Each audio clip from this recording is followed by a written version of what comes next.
You are welcome. This is the Messiah Revelation Ministry, Prophetic End Time Ministry. Today we are looking at prophecies, some of them regarding Jerusalem and the Jews. Prophecies regarding Jerusalem and Israel. Prophecies regarding Jerusalem and the choosing of God. End time prophecies relating to the children of God, the children of Isaac, Jacob, Abraham, Isaac, and Jacob.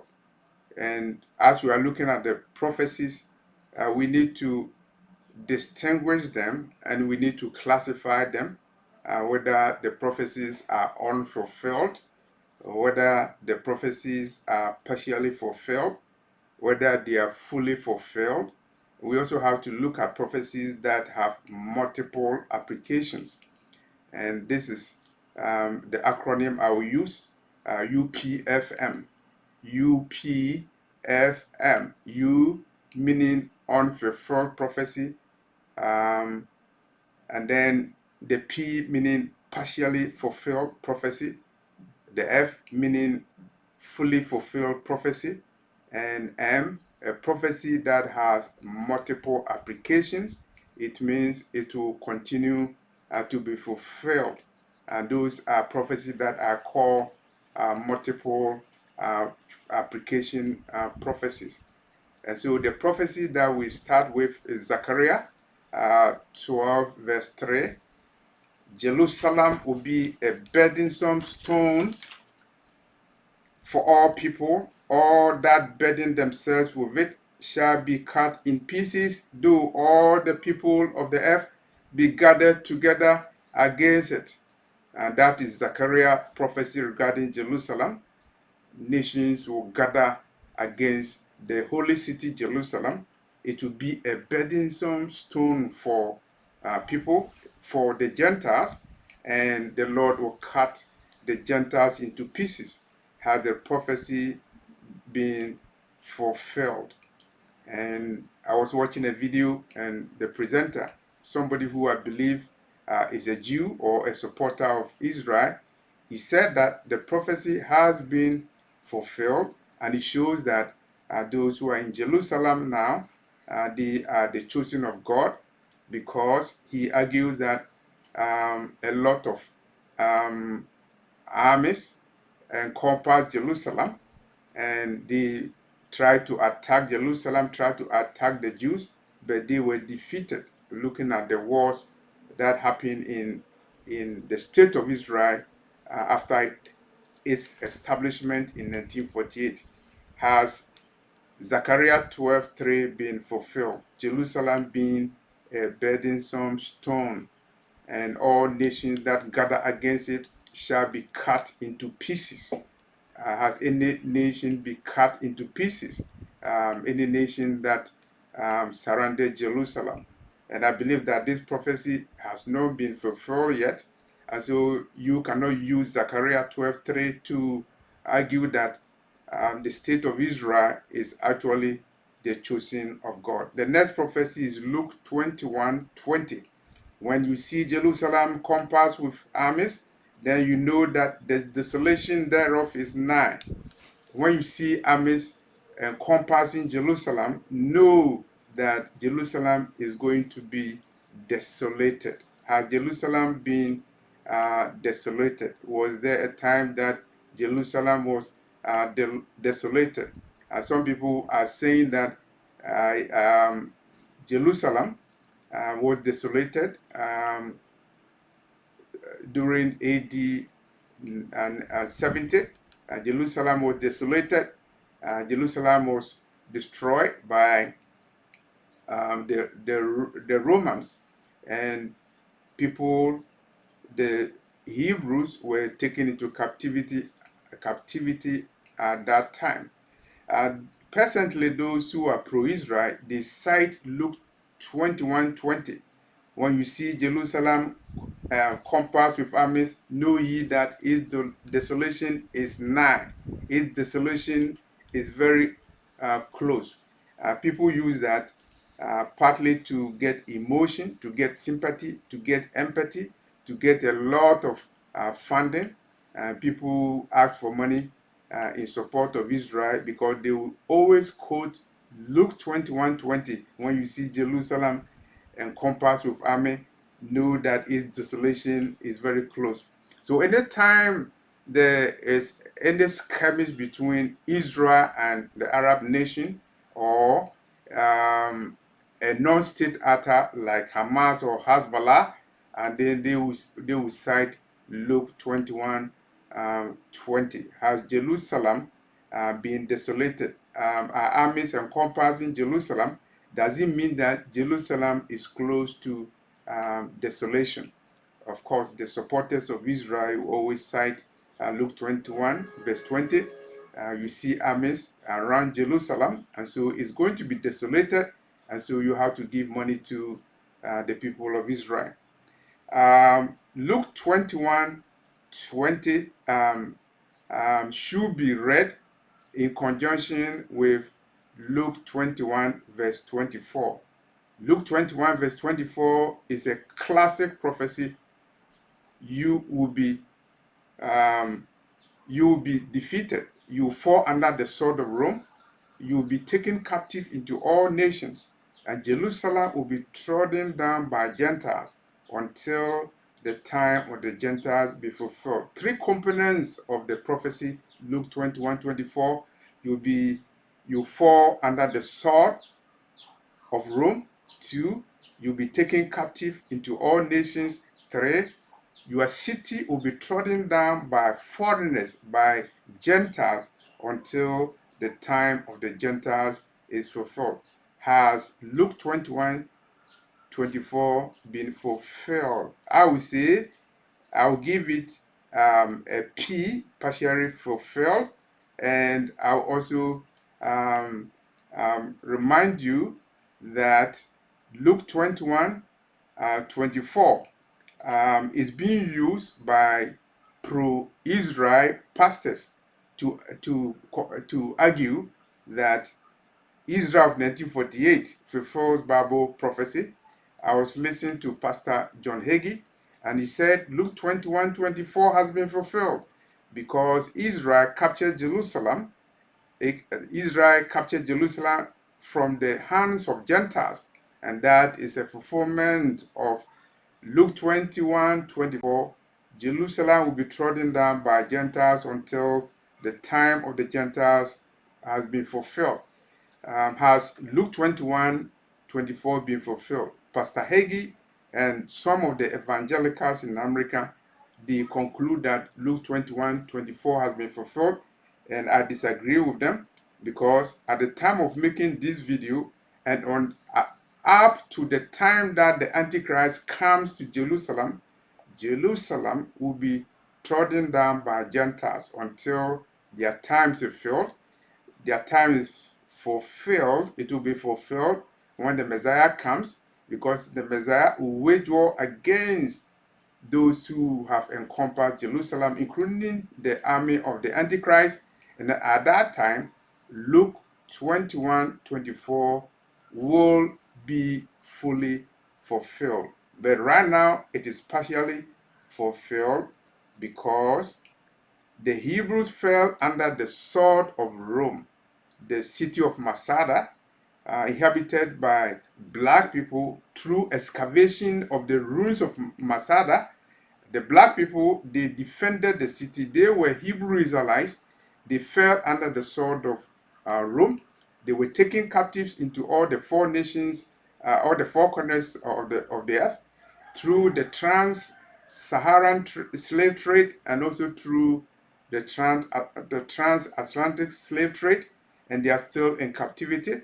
And at the time that they are in captivity, Jerusalem is being trodden by Gentiles until the time of the Gentiles is fulfilled. So Luke 21:24 is partially fulfilled, and it does not confirm that Israel of 1948 is the true chosen of God, because the time of the Gentiles has not been fulfilled. The capture of Jerusalem by the state of Israel in 1967 cannot constitute the fulfillment of Luke 21:24, but at least it's a fulfillment. I don't know whether I'm contradicting myself. I'm saying that Luke 21:24 is not fulfilled to prove that Israel is the chosen of God, because Israel captured Jerusalem in 1937 and put an end to the Gentiles dominating Jerusalem. You cannot say that. But you can say that as Israel of 1948 is still occupying Jerusalem, and as Jerusalem is being defied by LGBT flags, and as missiles are in Jerusalem, armies of the world, including Gentile nations, including America, including Britain, including other nations are around Jerusalem. At the time when the Antichrist has not captured Jerusalem yet, but prophecy is saying that the Antichrist will capture Jerusalem. You cannot say that Luke 21:24 has been fully fulfilled. So I will conclude that Luke 21:24 is partially fulfilled.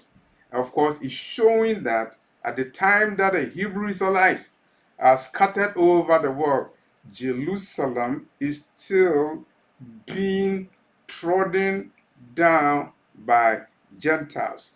Jerusalem is still being defied by Gentile flags, LGBT flags.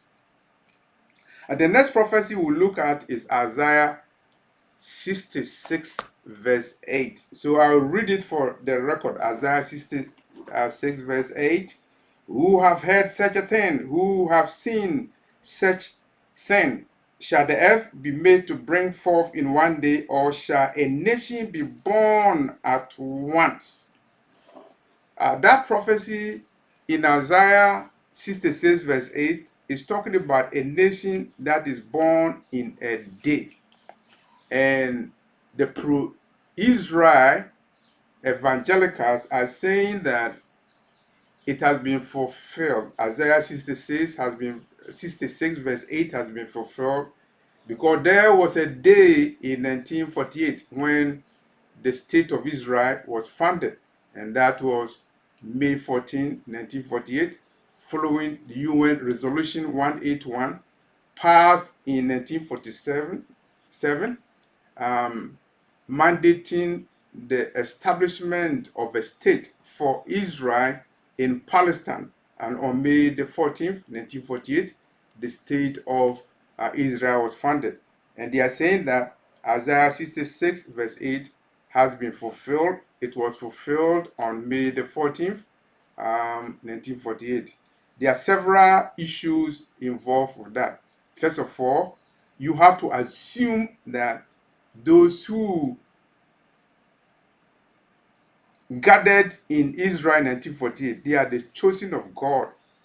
Whether they came from Eastern Europe, they came from North America, wherever they came from, they are the chosen of God.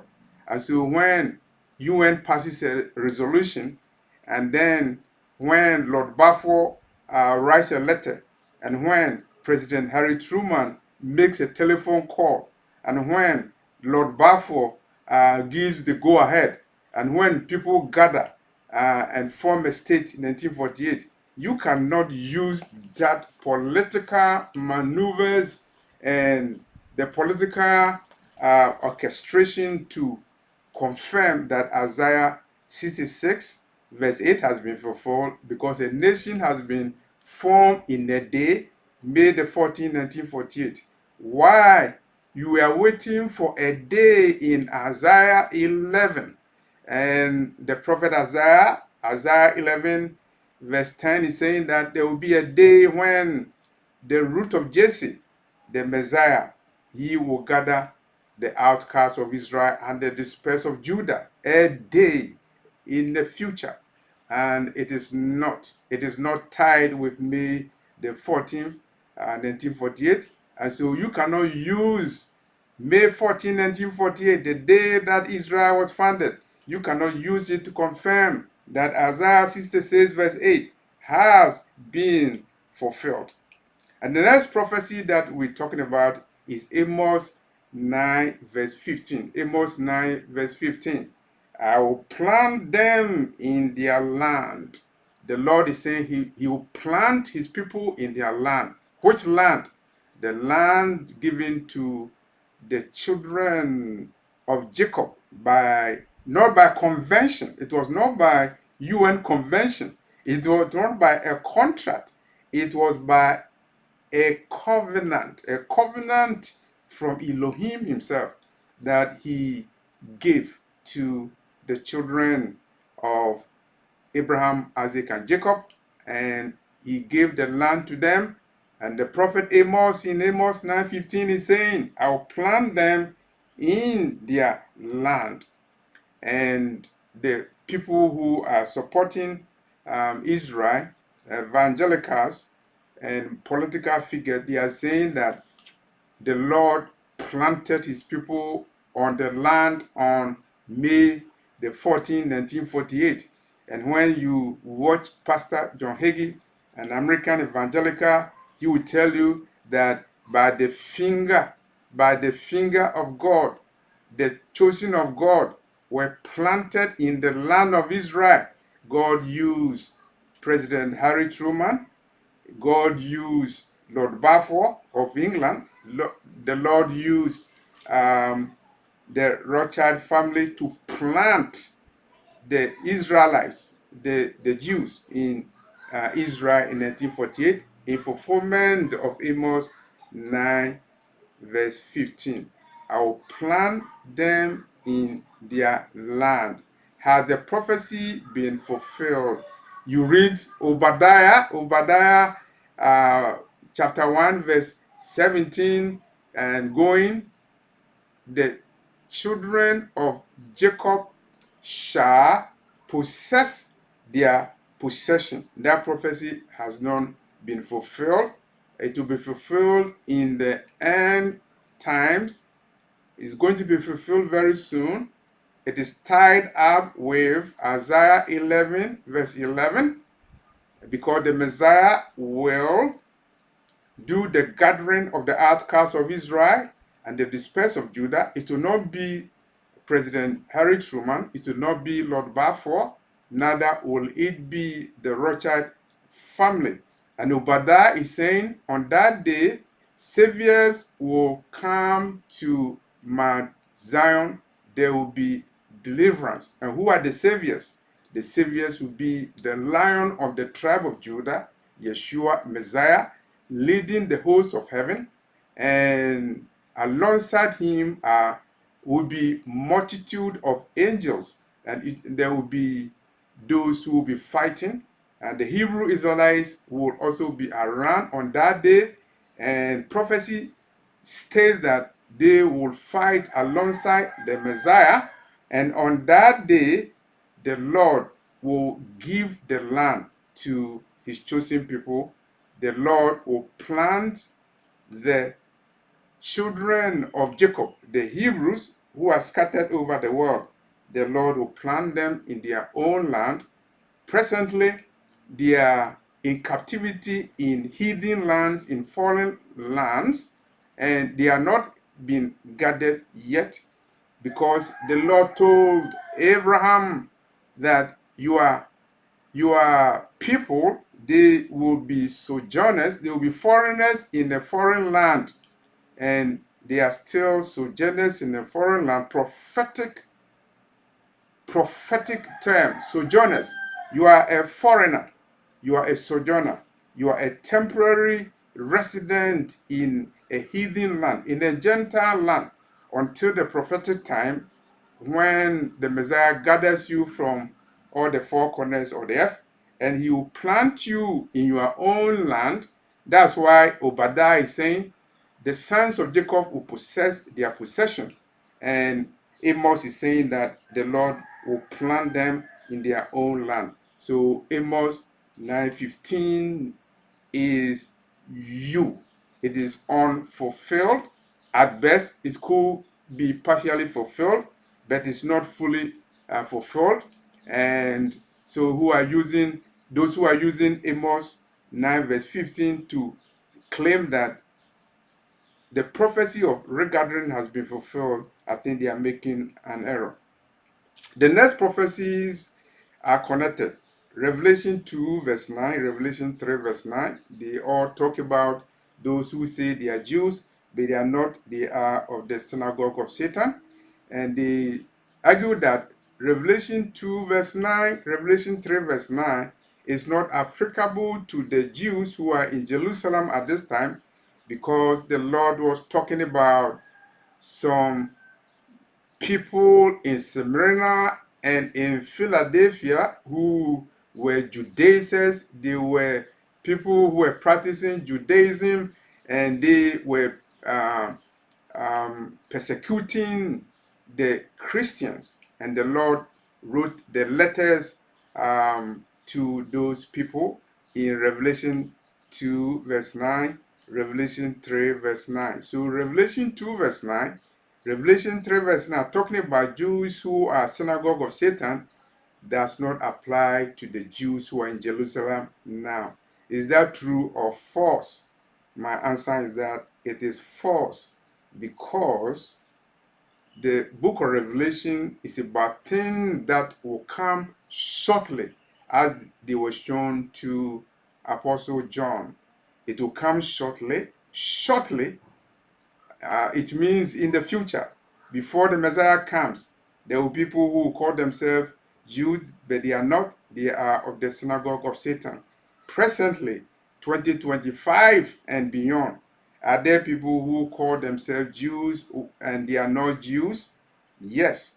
And DNA has shown that people took DNA, it failed. That's why in Israel, you cannot even talk about DNA, because it exposed a can of worms. People coming from anywhere, Ashkenazi Jews coming from Europe and everywhere, claiming that the Jews, people converting to Judaism, coming from everywhere, claiming that they are Jews. People holding Israeli passport, a mere paper, claiming that they are Jews. Are they the chosen of God because they hold a passport, because they have taken the DNA and they say that it fits, or because a rabbi in Jerusalem has given the blessing that they are okay to be Jews? Is that how you become a Jew?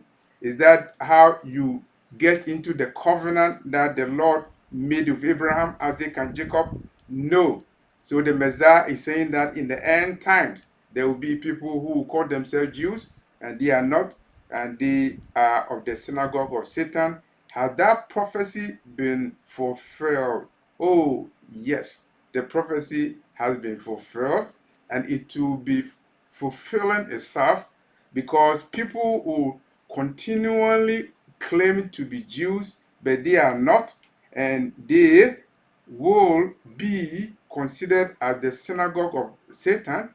It is not my words, it's the words of the Messiah, because he's the Alpha and Omega, and he knew the intent and the intentions and of those who claim to be the chosen of God and who are not.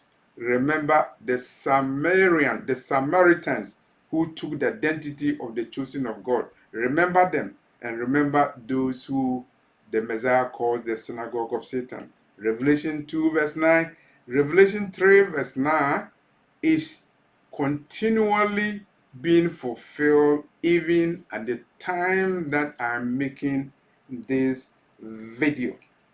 The next prophecy is Revelation 7 verse 4, and where the Messiah will seal the 144,000 K, and that prophecy has not been fulfilled, and that will be a time when we will see the rare Hebrews and those who are not. The rare Jews, please raise up your hand. And the synagogue of Satan, raise up your hand so that we will know who is who.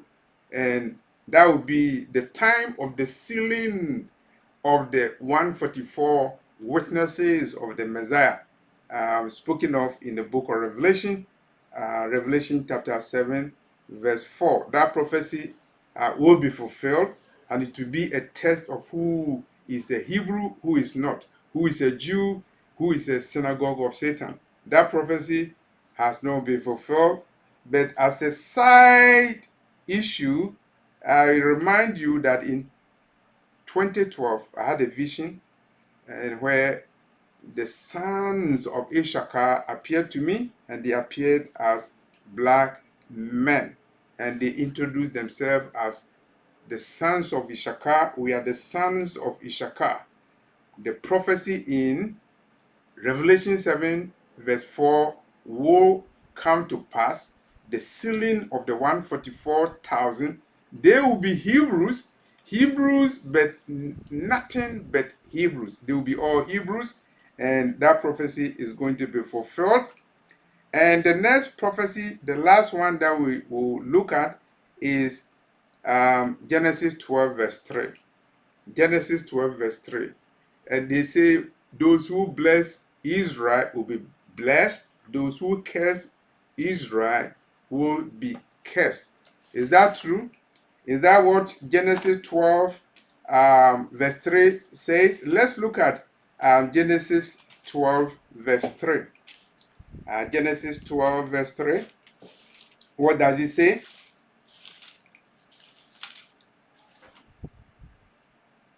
And I will bless them that bless thee, and curse him that curse thee, and in thee shall all families of the earth be blessed. Genesis 12, verse 3 is not talking about the Jews. It's not talking about the synagogue of Satan. It's talking about Abraham, that the Lord will bless Abraham and his seed. And those who curse Abraham, they will be cursed. Those who bless Abraham, and they will be blessed. And those who are supporting Israel, Israel of 1946, there's nothing wrong supporting a nation. You can support any nation, but you cannot twist scripture to argue that Genesis 12, verse 3 confirms that you are the chosen of God. That is not true.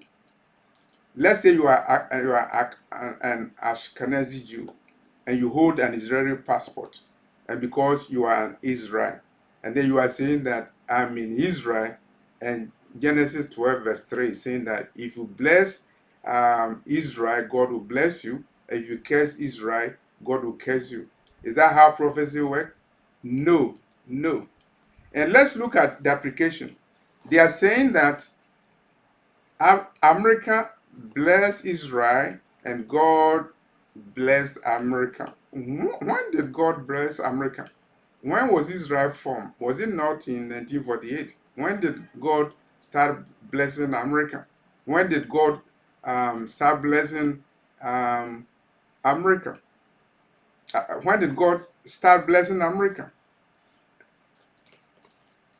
God has blessed America, and America was blessed with free labor, slave labor. America was developed, became an industrial giant because of free labor, unpaid wages. And if you read books written by W. Rostow, he says that capitalism developed America without remembering the slave labor that America used to develop, to have competitive advantage, became a nation and became the top of the nations after 1945, and then planted the state of Israel in Palestine in 1948 and started helping Israel.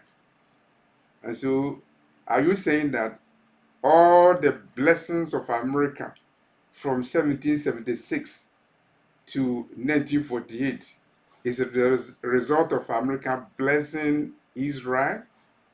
Think about it. That is the prophecies that we are talking about. Some of the prophecies are unfulfilled, some are partially fulfilled, some are fully fulfilled, and some will have multiple applications. But remember, nobody can twist the prophecies to fit their ideology, to fit their race, to fit their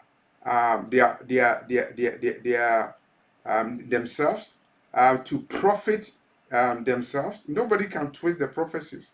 Let the prophecies be fulfilled, and you need to have the unction of God to understand the prophecies. The prophecies will be fulfilled in our eyes, and the most important prophecy is the Lord coming of the clouds of heaven.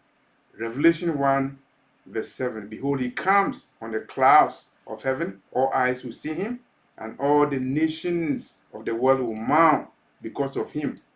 And those who pierce him will mourn. Those who pierce him include those who twisted his prophecies to fit their own race, to fit their own ideologies, to fit their own prophecies, and also to make their pocket look good, because they twist prophecy to get financial support for people that they project as the chosen of God, even though they are not the chosen of God. Behold, the synagogue of Satan, who claims that they are the chosen of God, but they are not. They are of the synagogue of Satan. That is a prophecy that has been fulfilled, and it will continue to be fulfilled, because Jerusalem will be trodden down of Gentiles until the times of the Gentiles be fulfilled. Luke 21:24. That is a master prophecy that has partially been fulfilled, and it will continue to be fulfilled until the times of the Gentiles are up. Thank you very much. And my email is raptureafrica@yahoo.com.